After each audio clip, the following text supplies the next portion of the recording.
Fais le virement d'ici demain matin. La voix de mon père grésillait dans le haut-parleur de mon téléphone, avec ce ton autoritaire qu'il avait perfectionné pendant plus de 30 ans à obtenir exactement ce qu'il voulait. Je remuais une sauce pour pâtes, le téléphone coincé entre mon épaule et mon oreille, et j'ai failli laisser tomber la cuillère en bois dans la casserole. Papa, on en a déjà parlé. Je n'enverrai plus d'argent à Marco. Elena, c'est ton frère. La famille aide la famille. J'ai laissé échapper un rire amer. La famille, vraiment? C'est pour ça que Marco ne m'a pas parlé depuis 2 ans, sauf quand il a besoin de quelque chose? C'est pour ça qu'à Noël dernier il n'est même pas venu, mais m'a envoyé un message 3 jours plus tard pour me demander 2000 €. Silence à l'autre bout du fil. Puis la voix de mon père est revenue, plus dure, plus froide. Ton frère traverse une période difficile. Il a besoin de notre soutien. Il a 34 ans, papa. Il traverse une période difficile depuis qu'il a abandonné l'université à 21 ans. À partir de quand ça cesse d'être une mauvaise passe pour devenir simplement le résultat de ses choix de vie?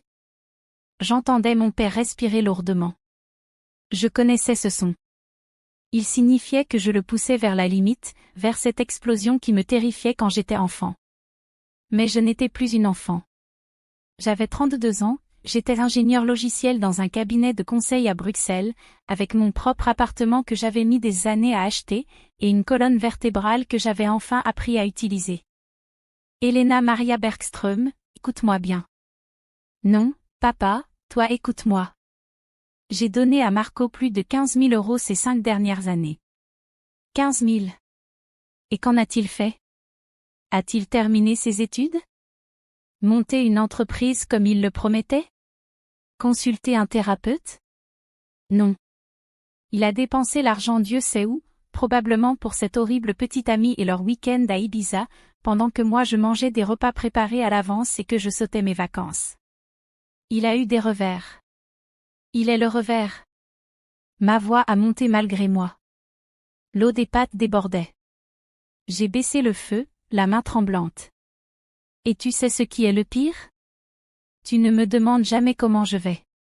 Tu ne dis jamais, Elena, comment ça va au travail? Ou, Elena, est-ce que tu vas bien? C'est toujours Marco par-ci, Marco par-là, Marco a besoin d'aide. Et moi alors? Toi, tu vas bien. Tu as un bon travail, un bel appartement. Parce que je me suis battue pour ça. Parce que j'ai travaillé comme une folle pendant que Marco faisait la fête. Parce que j'ai choisi un boulot corporate ennuyeux au lieu de me chercher en Asie du Sud-Est pendant 3 ans. Parce que j'ai fait des choix responsables. Il y eut une pause. Quand mon père parla de nouveau, sa voix était dangereusement calme. Donc tu refuses d'aider ton frère. Je refuse de continuer à l'encourager dans son irresponsabilité, oui. Très bien. Le mot tomba comme un marteau. Prépare-toi à faire face à un procès de 100 000 €. Je me suis figée. Quoi? Tu as bien entendu. Si tu refuses d'aider ton frère volontairement, nous engagerons une action en justice. L'argent que ta grand-mère t'a laissé dans son testament? Nous avons des motifs pour le contester. Marco était aussi son petit-fils, et la répartition était injuste. Nous avons déjà un avocat prêt à déposer le dossier. Pendant un instant, je n'ai plus réussi à respirer. Mamie Astrid était morte 3 ans plus tôt et m'avait laissé 100 000 € dans son testament. Cet argent devait être mon filet de sécurité, mon avenir, peut-être l'apport pour un logement plus grand ou le lancement de mon propre cabinet de conseil. Elle avait laissé 25 000 € à Marco, qu'il avait dilapidé en 8 mois dans une aventure de crypto-monnaie ratée, persuadé que ça le rendrait riche. Et maintenant, mon père me menaçait de me le prendre. Quelle audace! Une audace absolue. Et puis, quelque chose s'est produit, quelque chose que je n'avais pas prévu. J'ai commencé à rire. Pas un petit rire poli. Pas un gloussement nerveux. Un vrai rire, profond, incontrôlable, qui m'a obligé à m'appuyer contre le plan de travail de la cuisine. Elena? Elena, ce n'est pas drôle. Oh mon Dieu, ai-je haleté entre 2 éclats de rire. Oh mon Dieu, papa, c'est la chose la plus drôle que j'ai entendue cette année. Tu crois que c'est une plaisanterie? Nous sommes parfaitement sérieux. Je sais. C'est justement pour ça que c'est tellement hilarant. J'ai essuyé les larmes sur mes joues. Papa, s'il te plaît, dépose ce procès. Je t'en supplie. Quoi? Fais-le. Traîne-moi en justice. Je ne demande que ça. Un silence confus s'est installé à l'autre bout du fil. Je pouvais imaginer son visage, rouge et furieux, totalement déstabilisé par ma réaction. Parce que voilà ce que mon père ne savait pas, ce que Marco ne savait pas, ce qu'aucun d'eux ne savait. J'avais absolument toutes les preuves. Quand mamie Astrid était en train de mourir, elle ne s'est pas réveillée un matin en décidant au hasard de me laisser plus d'argent. Nous avions parlé. Longuement. Des conversations longues et douloureuses sur la dynamique familiale, sur Marco, sur les années de favoritisme de mon père, sur la complaisance silencieuse de ma mère. Elena, m'avait-elle dit un après-midi à l'hôpital, sa main parcheminée serrant la mienne, je vois ce qu'ils te font. Je vois comment ils te traitent comme un distributeur automatique. Comme si ta seule valeur était ce que tu peux fournir. Mamie, Non, laisse-moi finir. Ses yeux étaient durs malgré son corps affaibli. Je te laisse plus d'argent parce que tu es la seule qui ne m'a jamais rien demandé. La seule qui vient me voir parce qu'elle en a envie, pas parce qu'elle espère que je lui glisse un peu d'argent. Tu es la seule qui a vraiment fait quelque chose de sa vie. Elle m'avait fait promettre d'utiliser cet argent pour moi, et seulement pour moi. Ne les laisse pas te culpabiliser pour le partager, avait-elle murmuré. Ils vont essayer. Ton père te fera passer pour égoïste. Mais Elena, tu n'es pas égoïste.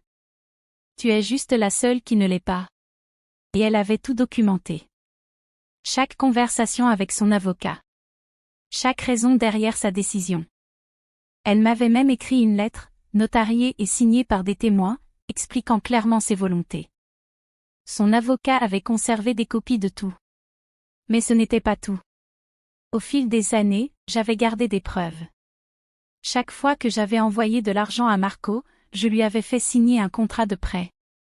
Il ne les lisait jamais, se contentant de griffonner sa signature en promettant de me rembourser, bientôt. J'avais des emails, des messages, des virements bancaires, tous datés et archivés. J'avais des captures d'écran des publications de Marco sur les réseaux sociaux, où il se vantait de dîners coûteux et de billets de festival, publiés les mêmes semaines où il prétendait ne pas pouvoir payer son loyer. J'avais des messages de mon père me mettant la pression, me culpabilisant, parfois même me menaçant vaguement si je n'aidais pas Marco. Honnêtement, je me préparais à ce moment depuis des années.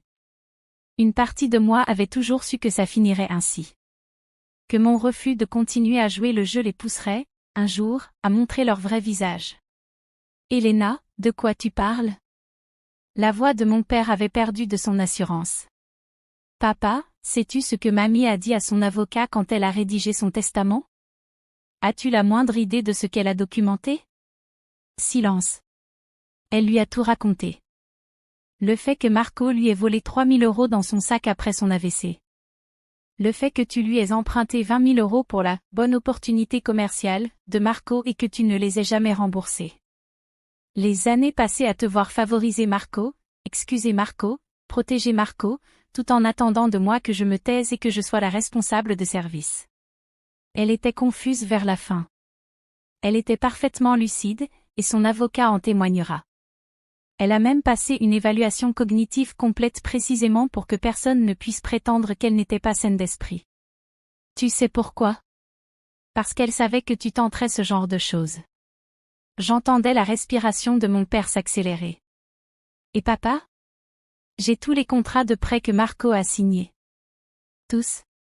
15 000 € de documents signés dans lesquels il promet de me rembourser. Des preuves que l'argent que je lui ai donné était des prêts, pas des cadeaux. Alors si on va au tribunal, devine ce que je vais déposer? Tu n'oserais pas. Une contre-plainte de 15 000 € plus intérêt contre Marco. Et tu sais quoi d'autre? Je demanderai ses relevés bancaires. Ses réseaux sociaux. Ses relevés de cartes de crédit. On montrera exactement au juge comment il dépensait son argent tout en se prétendant fauché. Les voyages à Ibiza? Le nouvel ordinateur de gaming? La moto qu'il a achetée puis revendue 6 mois plus tard? Tout est documenté en ligne, parce que Marco ne peut pas s'empêcher d'exhiber son train de vie. Elena, tu es vindicative. Non, papa, je suis intelligente. Tu veux jouer au jeu juridique? Jouons. Mettons tout sur la table devant un juge. Les volontés clairement exprimées de mamie, ses raisons documentées, sa parfaite lucidité. Le schéma d'irresponsabilité financière de Marco est ton schéma d'encouragement. Les emails où tu me traites d'égoïste parce que je refuse de financer son mode de vie. Parlons du fait que tu n'as pas contribué d'un seul euro à ton propre fils tout en exigeant que je me ruine pour lui. Le silence dura si longtemps que je crus qu'il avait raccroché. Ta mère va être dévastée, dit-il enfin, d'une voix plus petite. Maman est dévastée depuis des années à te voir favoriser Marco. Elle ne veut juste pas l'admettre. Je remuais ma sauce pour Pat, qui avait miraculeusement survécu à mon inattention. Tu sais quoi, papa? J'espère vraiment que tu vas déposer cette plainte. Parce que ça forcera enfin tout à sortir au grand jour. Plus de culpabilisation murmurée au repas de famille. Plus de balayage sous le tapis. Juste des faits, des preuves et des conséquences. Tu traînerais notre famille devant les tribunaux? C'est toi qui as menacé en premier. Moi, je fais juste sauter ton bluff. Et c'était un bluff. Je l'entendais maintenant dans sa voix, cette hésitation, cette prise de conscience qu'il était allé trop loin. Il s'attendait à ce que je cède, comme toujours. À ce que je sois la bonne fille, la pacificatrice, celle qui avale son ressentiment et signe le chèque. J'ai besoin d'y réfléchir, marmonna-t-il. Fais ça. Et papa? Pendant que tu réfléchis, pense peut-être au fait que Marco a 34 ans et n'a jamais affronté une seule vraie conséquence de sa vie. Pense peut-être que ton « aide » ne l'aide pas du tout. Pense peut-être que traiter ses enfants de manière égale ne signifie pas donner plus à celui qui exige plus. J'essaie juste de l'empêcher d'échouer. Tu ne peux pas. C'est ça que tu ne comprends pas. Tu ne peux pas empêcher quelqu'un d'échouer s'il est déterminé à faire de mauvais choix. Tout ce que tu fais, c'est retarder l'inévitable et m'entraîner avec lui. À un moment donné, il doit apprendre à nager ou à couler tout seul. Et s'il coule? Alors il apprend à nager. Ou pas, et il en subit les conséquences naturelles. Mais dans tous les cas, ce n'est pas à moi d'être son gilet de sauvetage à vie. J'entendis un son qui ressemblait peut-être à des sanglots, ou peut-être juste à une expiration brusque. Difficile à dire. Je pensais qu'on t'avait mieux élevé que ça, dit-il doucement. Vous m'avez élevé pour être autonome, travailleuse et responsable. Mission accomplie. Le problème, c'est que vous n'avez élevé qu'un seul enfant de cette façon. J'ai raccroché avant qu'il ne puisse répondre. Mes mains tremblaient lorsque j'ai reposé le téléphone. Les pâtes étaient prêtes. Je les ai égouttées machinalement, mélangées à la sauce, dressées dans une assiette. Puis je me suis assise à la petite table de la cuisine de mon appartement, celui pour lequel j'avais travaillé si dur, et j'ai dîné seule, le cœur battant à tout rompre. Papa n'a pas intenté de procès. Bien sûr que non. 3 jours plus tard, maman a appelé. Elle pleurait, disant que j'avais brisé le cœur de papa, me demandant comment j'avais pu être aussi cruelle, répétant que la famille ne menace pas la famille avec des actions en justice. Maman, c'est lui qui m'a menacée en premier. Il essayait juste d'aider Marco. À mes dépens. Toujours à mes dépens. Nous sommes tes parents. Tu es censé nous respecter. Et vous êtes censé aimer vos enfants de manière égale. Elle m'a raccroché au nez. Marco m'a envoyé une série de messages complètement déchaînés, m'insultant de toutes les manières possibles, disant que j'étais une salope égoïste qui avait toujours été jalouse de lui, affirmant que j'avais ruiné sa vie. J'ai bloqué son numéro et je me suis sentie plus légère que je ne l'avais été depuis des années. Pendant 2 mois, mon téléphone est resté silencieux. Aucun appel de la famille, aucune culpabilisation, aucune exigence. C'étaient les 2 mois les plus paisibles que j'avais connus depuis 10 ans. Puis, à Noël, j'ai reçu une carte de maman. Juste une carte, avec un mot très court, « Tu nous manques ». Avec amour, maman. Pas d'excuses. Aucune reconnaissance de ce qui s'était passé. Juste, Tu nous manques. Je n'ai pas répondu. En janvier, ma tante a appelé la sœur de maman, qui avait toujours été la seule voix saine au milieu du chaos familial. Elena? C'est tante Sophie. J'ai entendu ce qui s'est passé. Laisse-moi deviner, ils t'ont dit que j'étais une fille horrible. En fait, ta mère m'a dit que ton père avait menacé de te poursuivre pour ton héritage, et que tu avais appelé son bluff si fort qu'il se cache dans son bureau depuis 2 mois. Je n'ai pas pu m'empêcher de rire. C'est étonnamment précis. Bravo, ma chérie. J'aurais aimé faire la même chose avec ton oncle il y a des années. Parfois, la famille a plus besoin de limites que d'argent. Nous avons parlé pendant plus d'1 heure. Elle m'a raconté des choses que je n'avais jamais su, comment papa avait toujours été l'enfant chéri dans sa propre famille, comment il n'avait jamais appris à gérer la déception, comment il avait projeté tous ses rêves inachevés sur Marco. Comment maman avait essayé de compenser en étant plus dure avec moi, pensant que cela me rendrait plus forte. Ça m'a rendue plus forte, ai-je dit. Mais aussi plus seule. Je sais, ma chérie. Je sais. 3 mois après cet appel avec papa, j'ai reçu un email. De Marco. Elena, j'ai beaucoup réfléchi ces derniers temps. J'ai trouvé un travail. Ce n'est que du travail d'entrepôt, rien de prestigieux, mais c'est à plein temps et le salaire est correct. Je vois aussi un thérapeute. Une idée de papa, crois-le ou non, même si je pense qu'il voulait surtout m'aider à gérer ta trahison, ou je ne sais quoi, mais ça m'aide en réalité sur beaucoup d'autres choses. Je ne m'attends pas à ce que tu me pardonnes ou quoi que ce soit. Je voulais juste que tu saches que j'essaie. Pour ce que ça vaut, je suis désolée. Pas pour la menace de procès, ça, c'était entièrement papa, mais pour toutes les fois d'avant. Tu avais raison. J'ai été un parasite. Bref. Prends soin de toi. M. Je l'ai lu 5 fois, cherchant le piège, la manipulation, la demande d'argent dissimulée dans les excuses. Il n'y en avait pas. Je n'ai pas répondu tout de suite. Il m'a fallu 1 semaine pour formuler une réponse. Marco, je suis contente que tu travailles et que tu te fasses aider. J'espère que cela continuera. J'ai encore besoin de temps avant que nous puissions avoir une vraie relation, mais j'apprécie que tu m'aies écrit. Cela fait maintenant 1 an depuis cet appel avec papa. Lui et moi ne nous sommes pas reparlés. Maman envoie parfois des messages auxquels je réponds de temps en temps, en restant poli et en surface. Marco et moi échangeons des emails tous les quelques mois, des nouvelles de sa vie, de sa thérapie, de sa lente marche vers une véritable indépendance. Ce n'est pas encore une relation, mais c'est quelque chose. Les 100 000 € sont toujours à moi, placés prudemment, et ils fructifient régulièrement. J'en ai utilisé une partie pour verser un acompte sur un petit chalet dans les Ardennes, mon propre refuge. J'ai pris mes premières vraies vacances depuis des années, 2 semaines au Portugal, seule, à lire des livres sur la plage et à manger des pastilles de nata jusqu'à en être malade. J'ai lancé ma propre petite activité de conseil en parallèle. Rien d'énorme pour l'instant, mais c'est à moi, construit avec mon argent, mes compétences, mes choix. Et tu sais quoi? Je suis heureuse.